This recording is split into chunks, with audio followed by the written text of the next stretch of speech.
But don't buy a dumb car just because you're gonna look cool.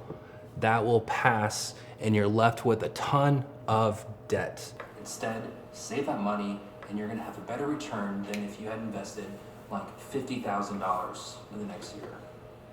Okay, so I filmed that yesterday and I thought I should just add one thing. Actually, I'm gonna add like 2 or 3 things, but I promise you it's not gonna be boring. One, I am not a financial expert.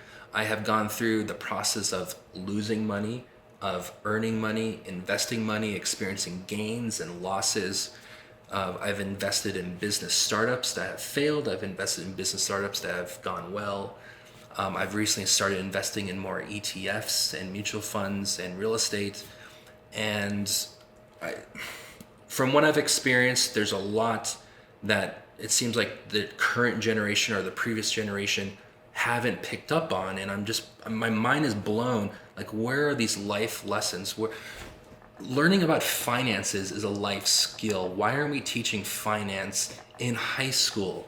Finance is one of the most important life skills you can learn. Like, it's up there with public speaking. What's going on? It's like a Twilight Zone episode. It's like a Black Mirror episode. I think we'll go with Black Mirror episode.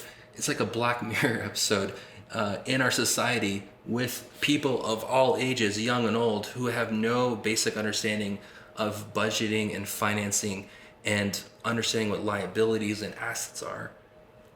That is a life skill. And I think I'm gonna use this channel as a conduit, as a way to pull the curtain back on my own experiences in my own life and share a little bit about what I've learned. And I hope that could be beneficial to someone out there. I've learned a lot, I've failed a lot, I'm not sure what this channel is going to be. It's a home for a lot of my short films, for a lot of miscellaneous video projects. And I did a vlog a couple years ago. I'm starting to vlog now. But I think what I would love to do is talk about finances and my obsession with chess. I think that there's a lot of similarities between the two. When I think of chess, I think of you need to have a game plan.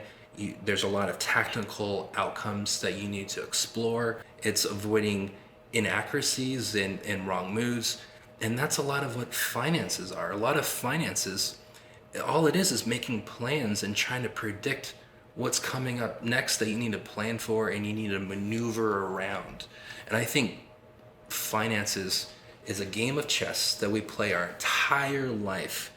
It never ends. At least we hope it never ends. And if it ends, you want to be the one checkmating the opponent here. And the opponent is just the universe. The connections I could see between the game of chess and this game of finances that we're all playing every day. We're making new moves in this game.